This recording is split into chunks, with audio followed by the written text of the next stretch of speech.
All right, we're diving into The Slight Edge by Jeff Olson this time. Um, I've got some excerpts here. And you know what? They're pretty interesting. We've got these stories, these testimonials. This should be fun. I think what really grabs you about Olson's work is that he's all about consistency. Like he says, those little things you do day after day, they really add up. For sure. And he starts off with this story about two friends, right? They both had so much potential. But they ended up in totally different places. Exactly. One becomes like this beach bum, gorgeous George facing all these setbacks. And the other, well, that's Olson. He finds success. Right. But it's interesting, because it makes you think about all the choices we make. Absolutely. It's not just about talent or luck. It's about what we do every single day. It's like a roller coaster, isn't it? We get Yeah. some success, and then what happens? We get comfortable. Totally. We ditch those good habits, and we slide right back down. And that's where this slight edge idea comes in. Olson says we already have what we need to succeed. It's just about using it all the time. I see what you mean. And Olson says it's not just about doing stuff. It's about your mindset, your philosophy. He uses this Emerson quote, do the thing, and you shall have the power. Right, like information isn't enough. We need to have the right attitude and use what we know. I think about diets, you know. Hmm. We know what's healthy, but those treats, they get us every time. We don't see those bad effects right away. That's a perfect example of this slight edge idea. We make these little choices, good or bad, and they add up big time. Makes you think, doesn't it? Yeah. And then Olson talks about mastering the mundane. He says it's not these huge efforts, it's about doing those little boring things, but doing them consistently. He tells a story about Steve, this guy who wants to be a performer but isn't naturally talented. He practices constantly, and he gets there. Wow, that's inspiring. And he brings in the millionaire next door, too. It's about those everyday habits that build wealth, not some crazy scheme. Exactly. You do ordinary things, but you do them consistently, and you get amazing results. Then he has this analogy about water hyacinths. They double in size every day. In a month, they cover the whole pond. It's like compound interest. Little by little, it becomes something huge. He talks about two friends who invest, right? One starts early, the other waits. And the difference is incredible. That's the thing about time. You start early, even with small steps, and it makes a huge difference. I love that line. It's never too late to start. It's always too late to wait. It's like a push to get going right now. And it busts that myth of overnight success, those big breakthroughs. Usually, there are years of work behind them. Right. Like William Wilberforce fighting against slavery for decades. Or Lincoln with all those failures before becoming president. Those are examples of true grit. Obstacles, setbacks, they're part of the journey. But you stay focused, you keep going. It's not always easy, is it? But it's about those consistent actions. Okay, we've talked about habits, compound growth, and how success isn't instant. Where does happiness fit in? Well, that's where Olson brings in positive psychology. Instead of just fixing what's wrong, it's about building happiness. Such a cool shift, right? Yeah. Olson connects this to Jefferson and Franklin's pursuit of happiness. He calls it the realization of happiness. I like that. It suggests happiness isn't this far-off thing. We can create it right here, right now. So that leads to happy habits, those small daily actions that make us feel good. And get this, Olson says happiness isn't the result of success, it's the fuel. Science backs this up. Happier people are more successful in many areas of life. But I've never thought of it that way. It's not success then happiness, it's happiness then success. Exactly. And those happy habits tie right back into the slight edge. You feel better, and you set yourself up for success in other areas. I love that. So we've got this framework for growth. But it doesn't stop there, does it? Olson talks about the impact our actions have on others. That's where the ripple effect comes in. What we do reaches further than we can see. It's like a chain reaction. Make positive changes in your life, and it spreads to the people around you. Olson's daughter, Amber Olson-Rourke, talks about this. She grew up with these ideas, and now she helps others, especially young people, make a difference. That's pretty incredible. It shows how individual actions can create real change in the world. We all have that potential. Embrace the slight edge, consider the ripple effect, and we can all make things a bit better. I love that. And then there's the whole idea of the people we spend our time with.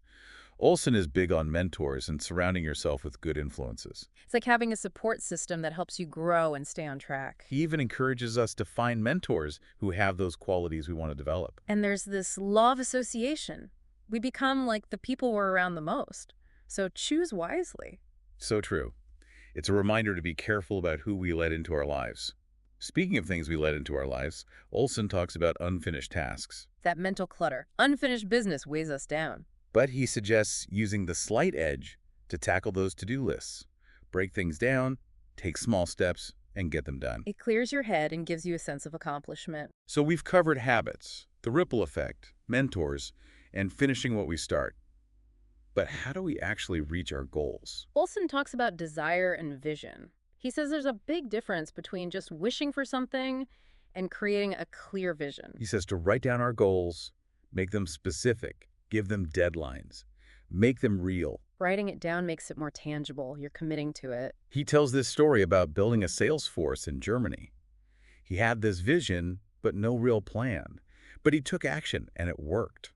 Sometimes you just have to start. You learn and adjust as you go. It's empowering, right? Well, We don't need all the answers before we take that first step. it's like you don't wait for the perfect moment. You make it happen. That's a good point. Yeah. But Olson knows it's not always easy, right? He talks about those things that hold us back. Oh, yeah. He's got a whole chapter on those pitfalls. Like, we get those doubts, those people who tell us we can't do it, those setbacks that make us want to quit. It's going to happen. It's part of the process. But he says we don't have to let those things define us. Right. Those no's. They can actually help us learn and grow. So true. And he talks about taking responsibility. We can't blame others. If we want to have control, we have to own our choices. It's about recognizing our role in creating our own circumstances. And that brings us back to this idea of wishing versus envisioning. So many people just wish for things to be different. They don't do anything about it. But envisioning is different, right? It's about creating a vivid picture of what we want. It's not just seeing it, it's feeling it. What will it be like when you achieve it?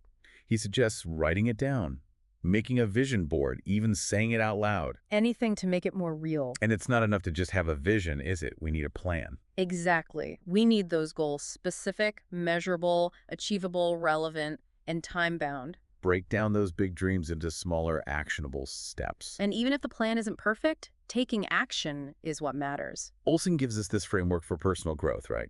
He focuses on 7 key areas. Health, happiness, relationships, personal development, finances, career, and our impact on the world. He wants us to think about where we are in each area. What do we want? What are our goals? And then, what are those small daily actions we can take to get there? It's about aligning our actions with our values, making sure our choices reflect what we truly care about. He's got tips for each area. It all boils down to those consistent, small actions. And he says, celebrate your progress. Even those tiny wins matter. It's not about being perfect, it's about making progress. We're all going to make mistakes. So true. And he dives into the power of habits, how they can work for us or against us. We got to ditch the bad ones and create new, positive habits. He's got tips for that too. Start small, be consistent, and reward yourself. And our environment matters. Surround yourself with supportive people. Find those mentors who can guide you and be mindful of the information you consume. Create a space that supports your goals, whether it's for work or for personal growth. And then he talks about mental and emotional well-being. Life can be tough. We all face stress and negativity. Absolutely. But he gives us strategies to deal with those emotions. Self-care, mindfulness, seeking support when we need it. And cultivate a positive mindset. Focus on gratitude, forgiveness, and self-compassion. We have the power to choose our thoughts, and our thoughts influence our feelings and actions. He also talks about connecting with our purpose and values. What truly matters to us? What gives our lives meaning?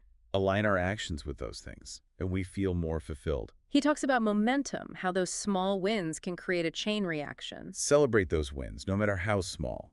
He suggests keeping a success journal. Share those successes with others. Create a supportive community. And then he talks about perseverance.